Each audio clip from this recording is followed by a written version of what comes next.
Hello and welcome guys, welcome to study social work again. आज हम फिर से आप सबको स्वागत करते हैं नए एक सोशल वर्क के टॉपिक। हम टॉपिक इसको नहीं कह सकते हैं क्योंकि आप लोगों को पता चल ही गया होगा कैप्शन देख के कि आज हम लोग जो करेंगे वो है एमसीक्यूज या प्रीवियस ईयर का क्वेश्चन को हम लोग थोड़ा सा एक्सप्लोर करेंगे। किस तरीके का सवाल आता है, किस तरीके से जवाब देना है, माइंडसेट क्या बनाना है और किस तरीके से चूज करना है जवाब को, ये आज सीखेंगे।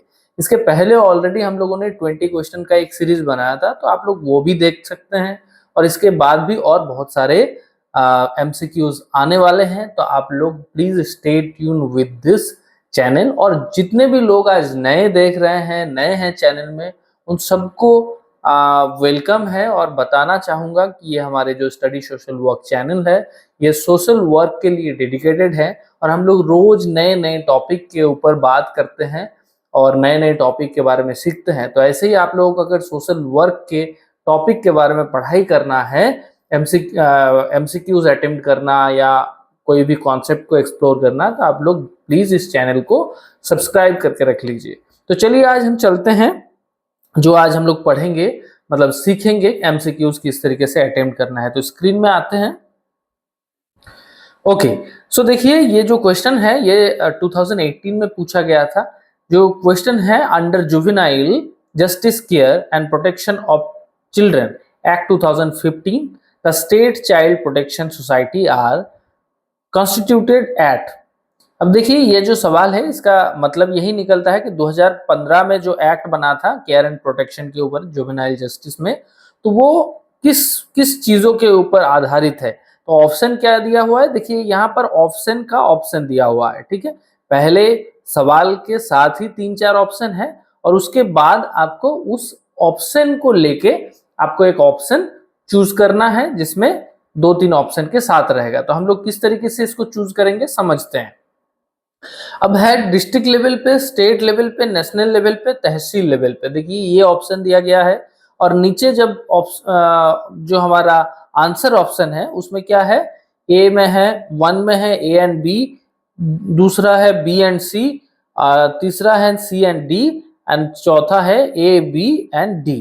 तो अगर हम इस सवाल को गौर से देखेंगे तो हमें जितना मालूम है कि हमारे जो जुवेनाइल केयर या care and protection of children जो एक्ट है, इसमें डिस्ट्रिक्ट लेवल पे और स्टेट लेवल पे इनिशिएशन किया गया था। तो सवाल अगर डिस्ट्रिक्ट लेवल और बी, ए और बी का है, तो ऑप्शन देखिए 1 नंबर ऑप्शन में ही हमारा राइट आंसर मिल गया। तो ऐसे क्लिक करें और नेक्स्ट कर देते हैं। नेक्स्ट सवाल क्या आया sir, point out the models in community organisation. Community organisation में क्या क्या मॉडल्स है, ठीक है, क्या क्या मॉडल्स है उसको पॉइंट आउट करने के लिए पूछा गया है। तो ऑप्शन यहाँ पर भी है, social action, social planning, locality development और कम्युनिटी बिल्डिंग।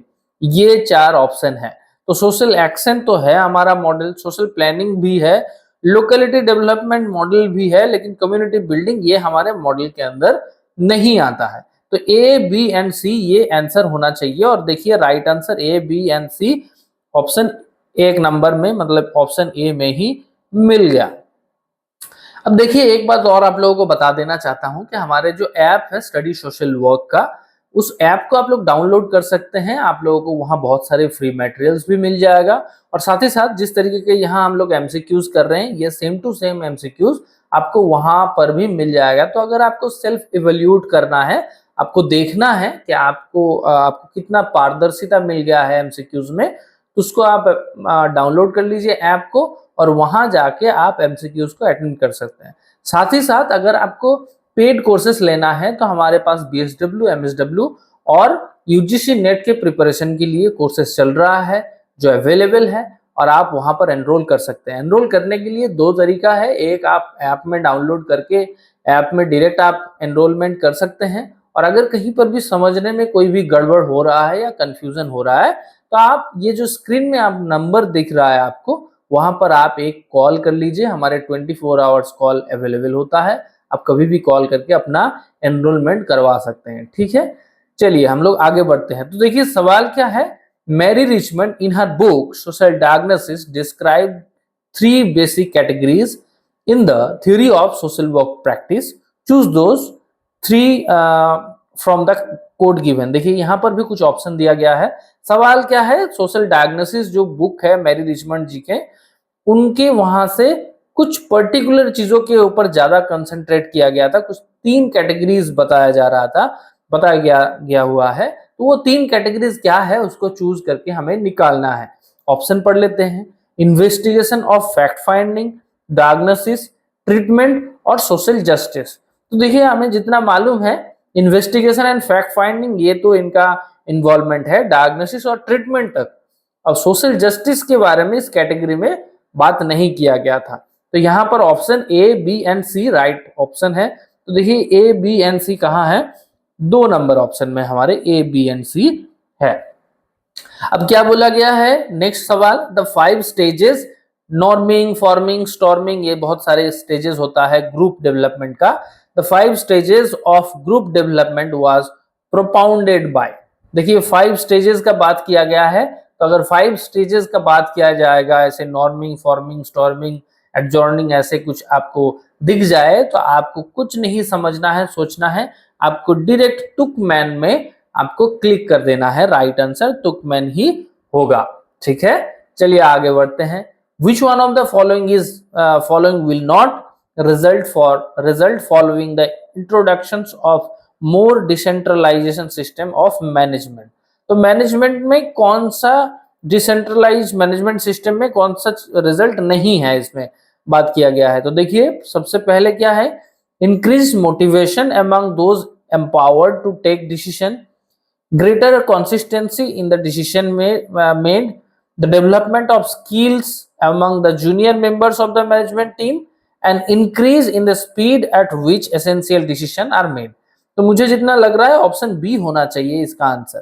ठीक है, आप लोग स्क्रीन में भी पढ़ते रहिए, क्योंकि हो सकता है कि मैं जो प्रोनाउंस कर रहा हूं, मेरा जो बात है अगर क्लियर आपको समझ में नहीं आ रहा है तो आप लोग, इसीलिए स्क्रीन दिया गया है, तो स्क्रीन को भी आप लोग देखते रहिएगा। ठीक है, और बताते बिल्कुल रहिएगा कि क्या कैसा लग रहा है आप लोगों को। ये जो आपका चैनल है स्टडी सोशल वर्क, यहाँ पर हम लोग मेहनत कर रहे हैं ताकि आपको मिले प्रॉपर सोशल वर्क का एजुकेशन, क्योंकि हमारे फील्ड में एजुकेशन थोड़ा सा क्राइसिस हमारे पास है, रिसोर्स मटेरियल का भी क्राइसिस है, और सरल तरीके से एजुकेशन को प्रोवाइड करना भी हमारे लिए क्राइसिस है। तो इसीलिए ये इनिशिएटिव है। तो आप लोग प्लीज हमें बताते रहिए कि हमारे जो प्रयास है वो आप तक पहुंच रहा है कि नहीं, ये सही जा रहा है कि नहीं। ठीक है, चलिए नेक्स्ट सवाल क्या है, according to Zaltman and Duncan which among the following is not a strategy of social action. यहां पर नीचे जो ऑप्शन है उसमें हमें क्या करना है, चूज करना है कि कौन सा सोशल एक्शन का स्ट्रेटेजी नहीं है। तो क्या देखिए सबसे पहले ऑप्शन है reductive strategy, persuasive strategy, facilitative strategy और बार्गेनिंग स्ट्रेटेजी। तो ये देखिए मुझे जितना लग रहा है बार्गेनिंग स्ट्रेटेजी का नाम हमने एक्शन, सोशल एक्शन में नहीं सुना, तो बार्गेनिंग स्ट्रेटेजी होना चाहिए। ठीक, चलिए आगे बढ़ते हैं। Which of the following act does defined a child as a person below the age of 14। देखिए एक बच्चे को 14 के बिलो में बच्चा माना जाता है। यहां पर सवाल क्या पूछा गया है, इसको सबसे पहले आप समझिए कि कौन सी, यहाँ पर जितने भी एक्ट है इस एक्ट में से कौन सी एक्ट में बच्चा मतलब 14 एज तक, 14 एज तक माना गया है। कुछ कुछ एक्ट होते हैं जिसमें 18 माना जाता है, जिसमें 16 माना जाता है।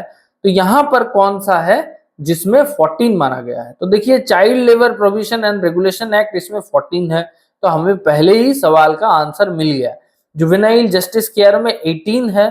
Protection of child and sexual offence act, इसमें भी मे बी 18 के आसपास ही होना चाहिए। Provision of child marriage act में भी अभी 18 है, और फिर मेल के लिए अलग है, इस तरीके का। तो मोस्टली हमें जो आंसर मिल रहा है वो है 14 का जो आंसर है वो child labour provision and regulation act के अंदर आता है। ठीक है, नेक्स्ट सवाल हम लोग जाते हैं। Criminal law falls under dash a theory of justice that consider proportionate punishment morally acceptable response to crime. यहां पर इसका मतलब क्या निकल रहा है, criminal law falls under dash a theory, एक थ्योरी के अंडर जो क्रिमिनल लॉज आ रहा है, theories of justice that considers proportionate punishment morally acceptable response to crime.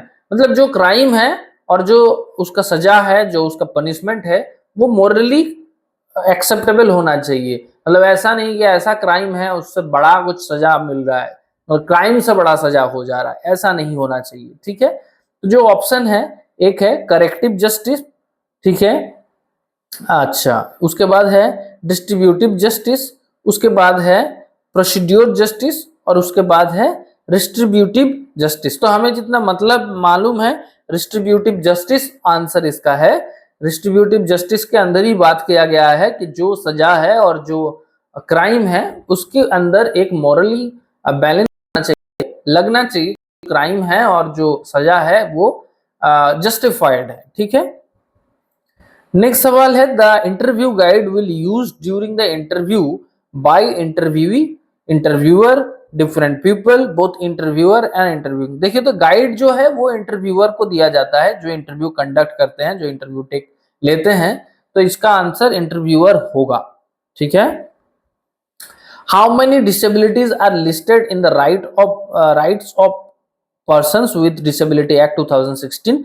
हमें पता है इसका आंसर क्या है, 2016 का जो डिसेबिलिटी एक्ट है, एक साथ बोलो सब लोग, क्या है, 21 है भैया, 21 टाइप का डिसेबिलिटीज यहाँ बात किया गया है। ठीक है, याद रखना है सारे सवाल को अटेम्प्ट करने से हमें ये फायदा मिलता है कि हमें एक माइंडसेट डेवलप होता है, साथ ही साथ कभी कभी चांसेस भी रहता है कि सवाल रिपीट भी हो जाता है। यूजीसी नेट में बहुत सवाल रिपीट हुए अभी तक, तो अगर एक दो भी सवाल रिपीट हो जाता है तो आप लोगों के लिए बहुत बड़ा एडवांटेज होता है ना।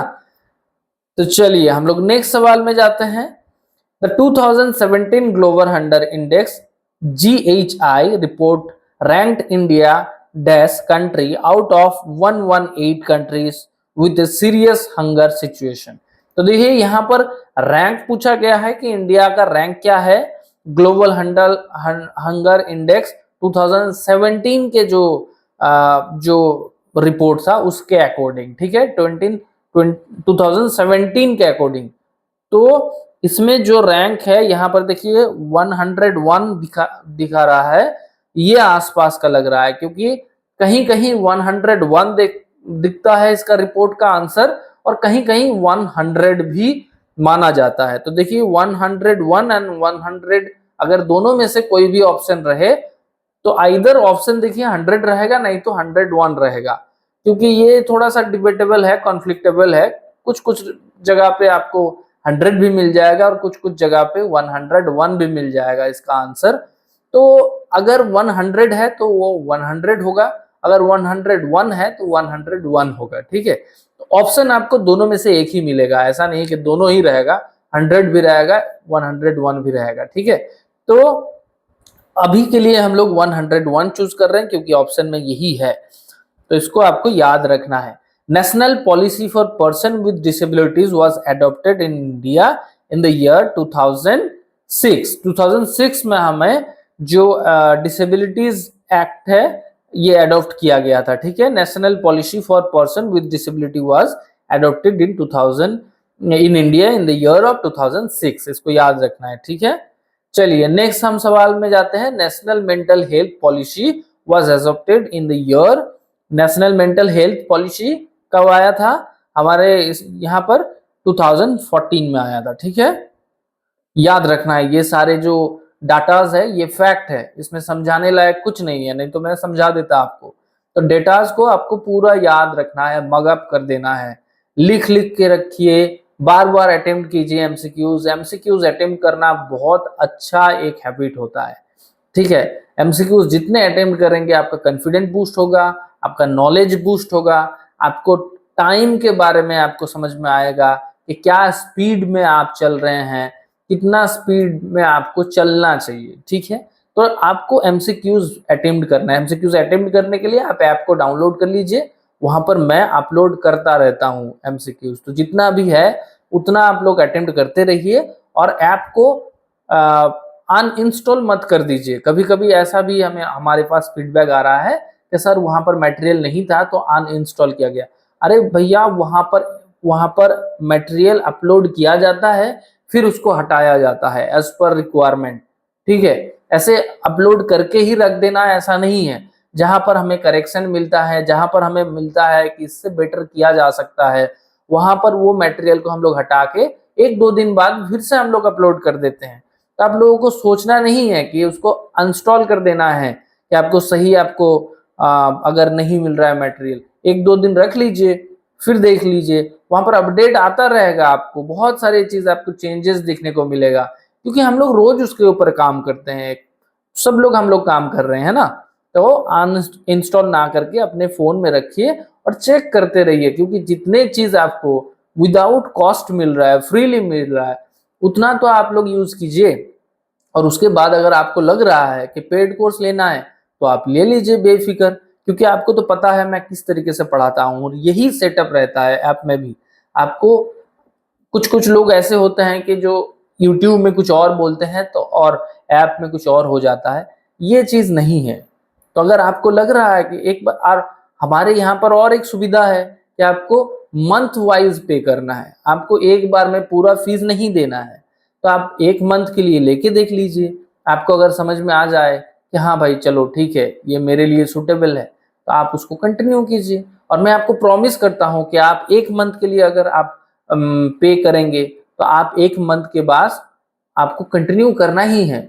आपको रियलाइज हो जाएगा कि हम लोग जो फीस में जो जो सर्विस प्रोवाइड कर रहे हैं वो आपको कहीं नहीं मिलेगा सोशल वर्क में। एटलीस्ट जितना हाई क्वालिटी का हम लोग कंटेंट आपको प्रोवाइड करते हैं, जितना रिसर्च रहता है हमारा, उतना आपको नहीं मिलेगा कहीं पर। हम लोग, क्योंकि हमारा पर्पस है कि सोशल वर्क का जो इन्वायरमेंट है, जो सोशल वर्क का इकोसिस्टम है, उसको स्ट्रेंथन करना, हमारा ये पर्पस है।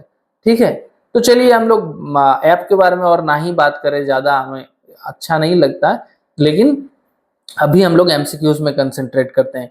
According to 2011 census of India, the total schedule caste and schedule tribe population is, देखिए यहाँ पर परसेंटेज रिफ्लेक्ट कर रहा है, परसेंटेज के बारे में बात किया गया है। तो एक 16.6 है जो शेड्यूल कास्ट का है, और शेड्यूल ट्राइब का है 8.6। ये हमें जितना याद आ रहा है, 16.6 एंड 8.6, मतलब मान के चलिए आप हाफ हाफ है ना, 16.6 और 8.6, ये दोनों का रेशियो, ये परसेंटेज रेशियो ऐसा था। ठीक है, 2011 में। ए मैनेजर में delegates any of the following except, क्या बोल रहा है, एक मैनेजर क्या क्या प्रोवाइड कर सकते हैं, क्या चीज नहीं प्रोवाइड कर सकते, ये सवाल ये है। एक मैनेजर क्या नहीं प्रोवाइड कर सकते हैं, क्या डेलीगेट किया जा सकता है। तो देखिए, रिस्पॉन्सिबिलिटी किसी को दिया नहीं जा सकता, वो अपने अंदर से आता है। ऑथोरिटी दिया जा सकता है, वर्कलोड प्रोवाइड किया जा सकता है, मीटिंग अटेंडेंस करने के लिए, रिप्रेजेंटेटिव बनाने के लिए दिया जा सकता है, लेकिन रिस्पॉन्सिबिलिटी वो अपने अंदर से आता है। ठीक है, तो चलिए हम लोग नेक्स्ट सवाल पे चले जाते हैं। The strongest evident for the casualty come from dash research method, तो वो एक्सपेरिमेंटल है, क्योंकि एविडेंट सबसे ज्यादा काम करता है एक्सपेरिमेंटल में, एक्सपेरिमेंटल रिसर्च में। हम लोग रिसर्च टॉपिक के ऊपर थोड़ा सा ही बात किए हैं अभी, जो आपको चैनल में एक ही वीडियो, 1 या 2 वीडियो शायद आपको मिल जाएगा। रिसर्च का नया वीडियो आने वाला है बहुत सारा। और community organisation, social action, social group work and case work, ये सारे टॉपिक आपका कंप्लीट है। तो अगर आपको लग रहा है कि वो भी आपको देखना है, या आपको उस टॉपिक के ऊपर कोई भी कंफ्यूजन है, तो आप लोग प्लीज चेक कर लीजिए एक बार, आपका एग्जाम के पहले आपको बहुत सारे डाउट क्लियर हो जाएगा। ठीक है, what is mean by the team employ empowerment, team employ में क्या मतलब, टीम टर्म में क्या एम्प्लॉयमेंट का मतलब क्या है, या सॉरी एम्पावरमेंट का मतलब क्या है। तो देखिए, एम्पावरमेंट का मतलब सक्षम होने का बोला जाता है, एम्पावरमेंट। लेकिन एक टीम में, टीम वर्क में एक टर्म, ये जो टर्म है ये, या प्रोफेशनल जगह पे ये जो टर्म है, इसका क्या वैल्यू या क्या ये मीनिंग बनाता है। तो ऑप्शंस को हम लोग चेक करते हैं। A process of giving employees greater autonomy and decision making power, बहुत अच्छा बात किया गया है। A system that encourage workers to move more freely within the workforce, ठीक है। The opportunities to share a company's profit, ये तो नहीं हो सकता।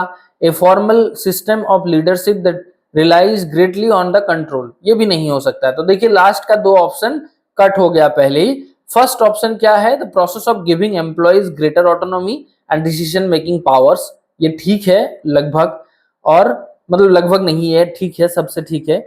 ये system that encourage workers to move more freely within the workforce, देखिए ये भी ठीक है। ये system that encourage workers to move more freely within the workforce, ये ठीक है। लेकिन अगर हम राइट आंसर चूज करेंगे तो हम लोग चूज करेंगे ऑप्शन ए को या फर्स्ट को। क्यों? क्योंकि यहाँ पर डिसीजन मेकिंग का ऑटोनॉमी दिया जा रहा है और यहाँ मूव करने का ऑटोनॉमी दिया जा रहा है। तो एम्पावरमेंट दोनों ही है, लेकिन एम्पावरमेंट का अगर सही मायने में अगर हम बात करेंगे तो डिसीजन मेकिंग का जो पावर है वो एम्पावरमेंट का ज्यादा मतलब निकल के आता है। तो ऑप्शन ए को हम लोग चूज करते हैं या ऑप्शन 1 को चूज करते हैं, ठीक है। Maslow in this triangles of human need showed that challenging new task in this basic human need, money always motivate workers, देखिए ये सेकंड जो है मेस्लोज का जो ह्यूमन नीड है, ये जो ट्रायंगल वाला शेप, इसको एक वीडियो में मैंने बहुत अच्छे तरीके से समझा है, ठीक है। तो अगर हम लोग ऑप्शन को एक्सप्लोर करेंगे तो challenging new task in the basic human needs, money always motivate workers, ये कट हो गया। Safety and security is a law order human need, ये ठीक है। Workers will not give up their best unless they have good social events and provides by the company, ये भी गलत है। तो हमें जो अभी तक ऑप्शन सही लग रहा है वो है safety and security is a low order human need, ठीक है। लो ऑर्डर ह्यूमन नीड में आता है सेफ्टी एंड सिक्योरिटी, ठीक।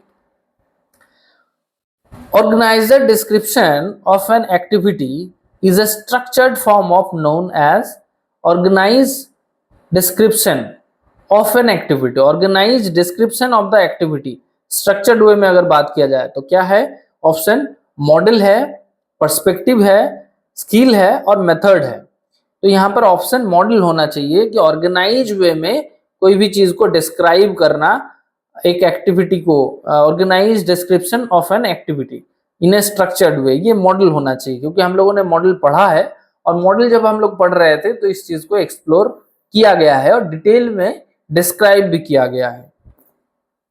Which of the following is not the function of community council in community organization? देखिए कम्युनिटी में क्या बात नहीं है, इसमें कम्युनिटी में जो भी ऑप्शन है उसमें कम्युनिटी में ये चीज नहीं है। तो फैक्ट फाइंडिंग ये तो कम्युनिटी में रहता है, फंड रेजिंग ये नहीं रहता है, प्रमोशन पब्लिक अंडरटेकिंग ये भी रहता है, कोऑर्डिनेटिंग एन एक्टिविटी ये तो बहुत जरूरी है। तो फंड रेजिंग जो है ये कम्युनिटी ऑर्गेनाइजेशन में नहीं रहता, ये वेलफेयर ऑर्गेनाइजेशन में रहता है, ठीक है। तो फंड रेजिंग का हमारा ऑप्शन होना चाहिए। तो देखिए ये हमारा कंप्लीट हो गया पूरा जो टोटल क्वेश्चन है 2020 हम लोगों ने कर दिया और हम लोग अभी करेक्ट आंसर का देखेंगे। तो यहाँ पर देखिए 20 क्वेश्चंस था, हम 40 टोटल मार्क्स था, हम लोगों ने 40 ही कर दिया क्योंकि राइट आंसर्स ऑलमोस्ट सबका पता था। तो इस तरीके से आपको क्वेश्चन को अटेम्प्ट करना है और यहाँ से अटेम्प्ट करने से फायदा क्या है, आपको लाइव जो भी प्रैक्टिकल एक्सपीरियंस, जिस तरीके से आपको एग्जामिनेशन में जिस तरीके से आपको एमसीक्यूज अटेम्प्ट करना है उसी तरीके से यहाँ पर भी एमसीक्यूज को डिजाइन किया गया है। मतलब टाइमर चलता रहेगा, साथ में आप समझ पाएंगे किसी अगर क्वेश्चन को बाद में आपको रिव्यू करना है तो आप चीज को कर सकते हैं। आपको कितना क्वेश्चन आपने अटेम्प्ट कर लिया, कितना बाकी, वो सारी चीज आपको दिखेगा। तो 2020 का क्वेश्चन सेट बना हुआ है, आपको ऐप में आपको जाना है, ऐप डाउनलोड करना है और आपको एमसीक्यूज अटेम्प्ट करना है। और बाकी अगर आपको पेड कोर्सेज लेना होगा तो आप लोग प्लीज हमें बताइएगा, आप लोग कॉल कर लीजिएगा। और हाँ, ये वीडियो आपको कैसा लगा, एमसीक्यूज का जो सीरीज है वो आपको कैसा लग रहा है वो आप लोग बिल्कुल बताते रहिए, क्योंकि आपके कमेंट से ही हमें मोटिवेशन मिलता है और हमें लगता है कि चलिए फिर से दोबारा हमारा ये जो फेस है बोरिंग सा वो आपको दिखाना चाहिए। तो ठीक है।